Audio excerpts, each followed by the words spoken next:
With the Spider-Noir live-action series already making a splash on Prime Video, I feel like now's a good time to take a look at what is one of my personal favorite variants of Spider-Man. The 2018 animated flick Spider-Man Into the Spider-Verse introduced mainstream audiences to the fact that Spider-Man has a wild number of variants across the multiverse. To my pleasant surprise, Spider-Man Noir ended up becoming arguably one of the most memorable of these variants, even among newer fans, and I can totally see why. Everything from his noir setting during the Great Depression to his narrative style and combat makes Spider-Man Noir a compelling character with a fantastic alternate universe. So strap in and hop with me into my time machine as we journey back to the 1930s on Earth 90214 in order to uncover the anatomy of Spider-Man Noir.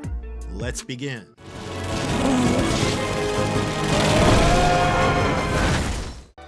Who exactly is Spider-Man Noir?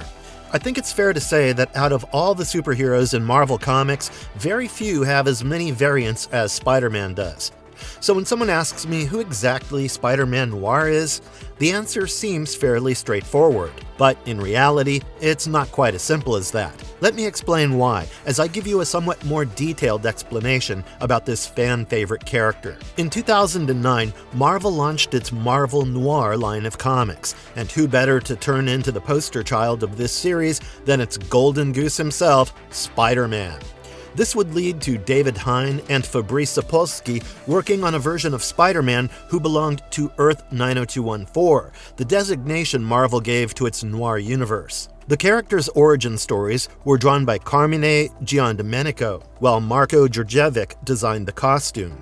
The end result was a gritty story set against the backdrop of the Great Depression, where Peter Parker is a young man working under his mentor, Ben Urich, at the Daily Bugle. Peter has already lost his Uncle Ben to the criminals of the city, who all work under the villain Norman Osborn.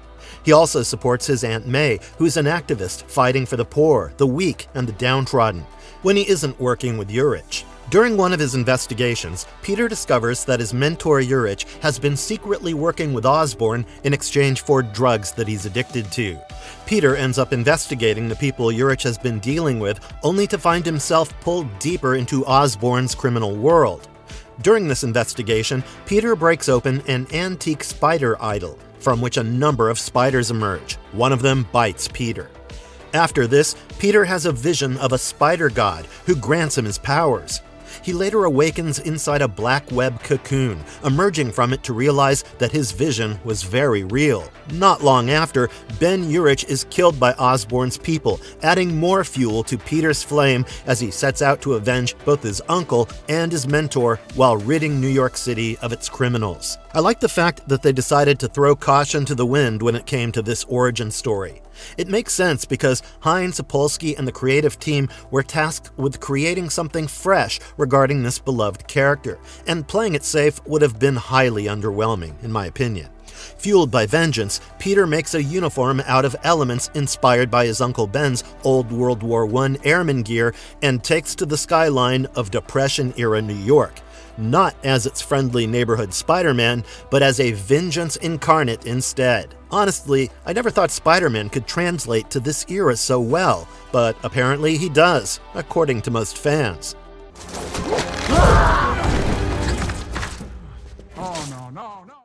How did a spider god rewrite his body? As I mentioned earlier, during the investigation, Peter ends up breaking open an idol connected to a spider god, and he's bitten by one of the spiders that had nested inside it. This is where the noir storyline diverges massively from the original origin story. I don't think I really need to tell you that the backstory of the original Spider-Man is based heavily on science, whereas Noir's case is steeped in mysticism and magic. When the Spider God appears in Peter's vision and grants him his powers, I believe that the god doesn't just alter this guy on a genetic level.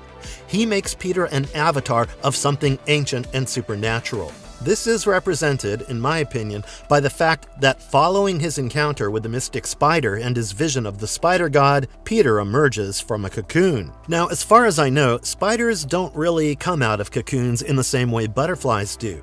They can spin silk shelters, egg sacs, and webbed enclosures, but Peter's cocoon is clearly being used as symbolic imagery rather than literal spider biology.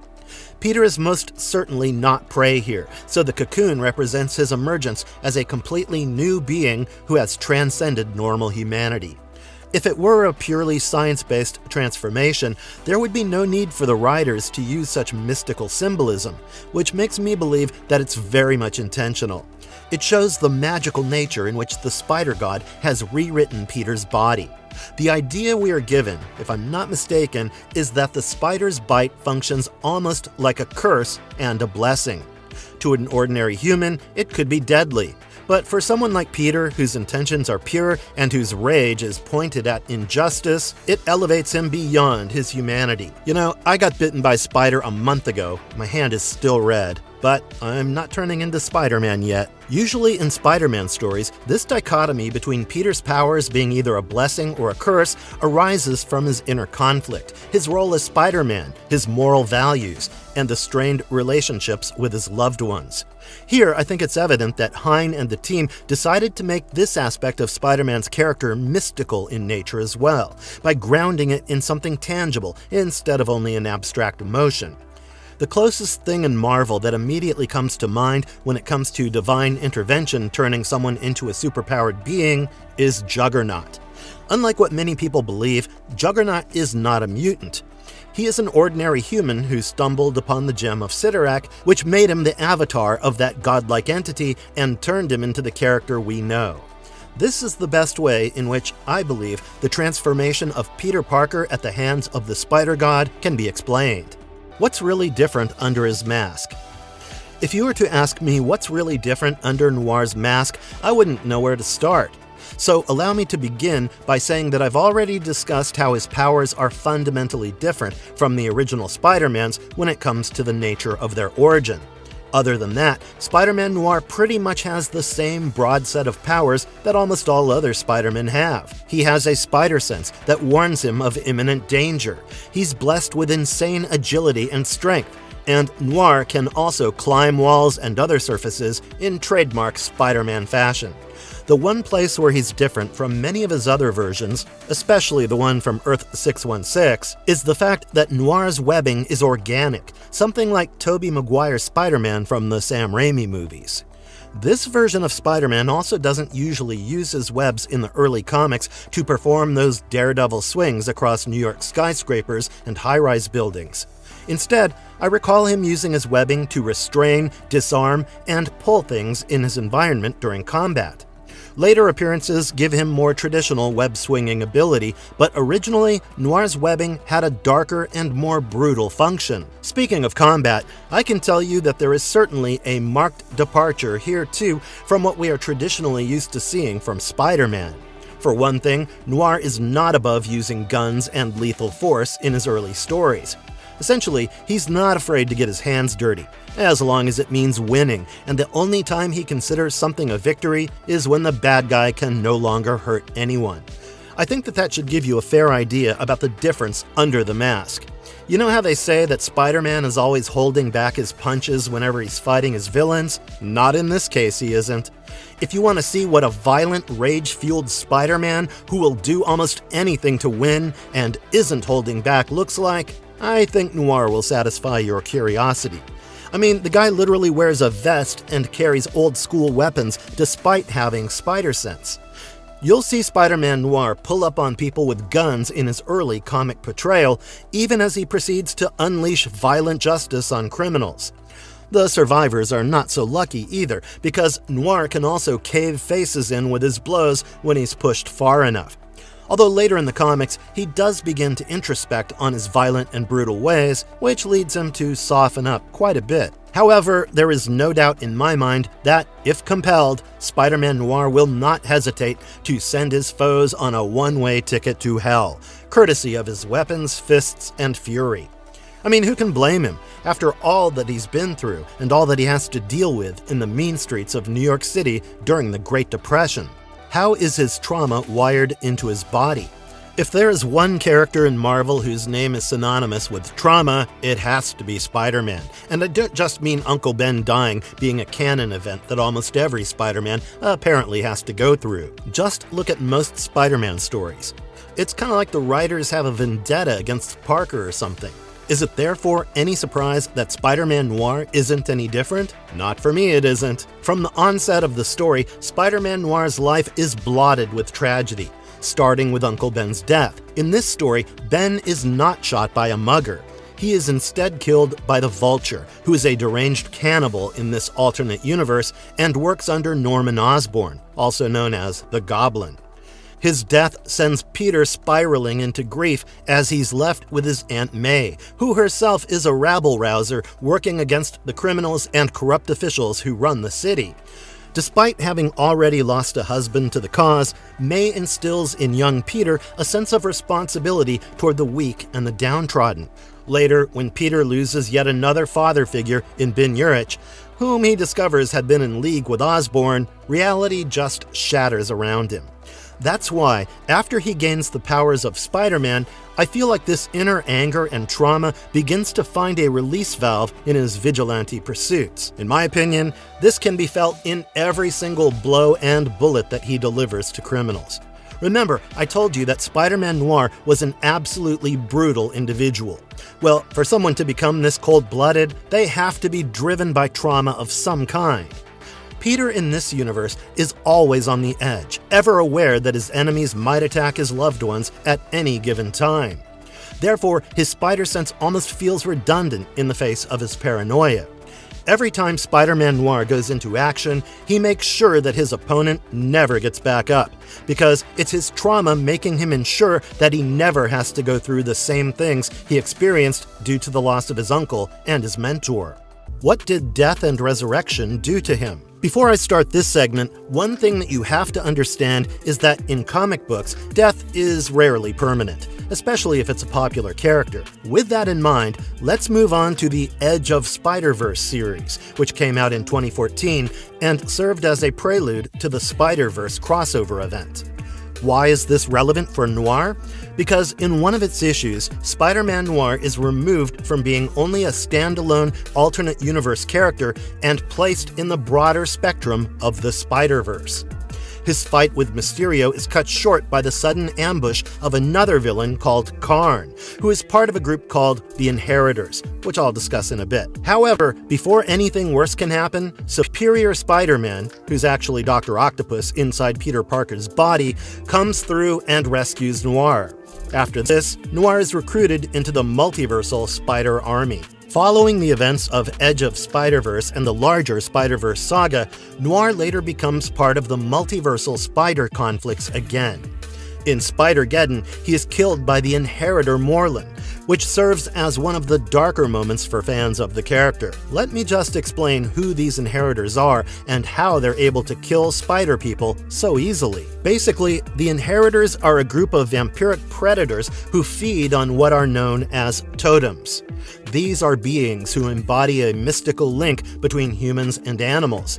This makes spider people their favorite snack, as they can be found in plenty across the multiverse. Well, after the Inheritor threat is eventually dealt with using comic book logic, which I'm not going to drill into your brains with, Noir returns. He is reborn back in his era, but Noir seems, at least to me, to be much more chill compared to his earlier days. His character becomes more in line with the version popularized by Spider-Man into the Spider-Verse. It seems Marvel used his death and return to move his character past his brutal and trauma-driven personality into something more palatable for the modern audience. I'm not sure how to actually feel about that, so let me know your thoughts in the comments down below. How did his noir anatomy move in other media? Outside of the comics, we see Spider-Man Noir in the 2010 video game Spider-Man Shattered Dimensions, where he's one of the 4 playable Spider-Men. I found it interesting that the game decided to go the route of making Spider-Man Noir more of a stealth character, moving away from his usual brutal brawler style of combat. The game has you take down enemies silently, as direct confrontation with foes is made more punishing for the player. I think you can see why I felt it to be such a deviation from the character's established comic book personality. However, as a gameplay choice, it made sense because Noir's world is drenched in shadows, crime, alleys, rooftops, and old-school detective energy.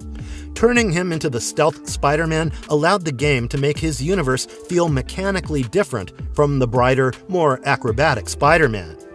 Next, we see him in Spider-Man Into the Spider-Verse, where Noir is deliberately made to look more grounded and closer to his comic book version visually, while also standing out among the other Spider variants.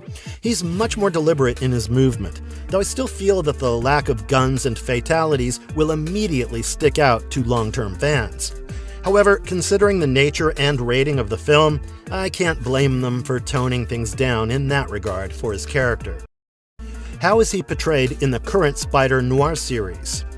The live-action TV show Spider-Noir, produced by Amazon MGM Studios and Sony Pictures Television for MGM Plus and Prime Video, has taken the character back to his roots in terms of grim atmosphere, detective energy, and Depression-era crime storytelling. Nicolas Cage's Noir is much older and more jaded than his original comic book counterpart, and the biggest change is that this version is not Peter Parker. Instead, he is Ben Reilly, an alternate version of the name most fans associate with the Scarlet Spider, the clone of Peter Parker in the comics. From what we know and see in the show, this Ben Reilly is a former masked vigilante and private investigator in 1930s New York, still haunted by the death of Ruby, the woman he loved. In the very first episode, we're given a glimpse of his web-slinging days as he swings across Depression-era New York and takes on thugs and criminals. Though once again, I found myself noticing that the show is not as brutally violent as the earliest comic book version of Spider-Man Noir. One thing to note, though, is that this Spider-Man is not exactly a clean, polished, no-kill superhero in the traditional sense. It is Nicolas Cage, after all. The show makes it clear that Ben is a broken man with a past, and his secretary, Janet Ruiz, seems to understand that he is capable of going to some very dark places when pushed. The thing is, outside of the flashback material early on, we mostly see him as someone trying to rediscover what it means to be a hero all over again. This version of Spider-Noir looks like he's trying to rebuild himself after years of grief, failure, and retirement. One thing's for sure, though, being out of action for nearly half a decade seems to have taken a toll on him. I'm also happy that Nicolas Cage is back in the world of Spider-Man Noir after voice acting the character in Spider-Man Into the Spider-Verse. Be sure to tell me in the comments what you think about his portrayal of this fan-favorite character. Honestly, there's little out there not to like about Spider-Man Noir, as you can see. In my opinion, he's got everything that draws fans towards Spider-Man, but he also has his own uniqueness that sets him apart from not just the original, but also almost every other variant out there. He is certainly up there in my own personal ranking of the best Spider-Man variants. But what about yours? I'd love to know in the comments section. For now, though, it's time for me to say goodbye. I hope to see you soon on the next one. Until then, stay safe and stay marvelous.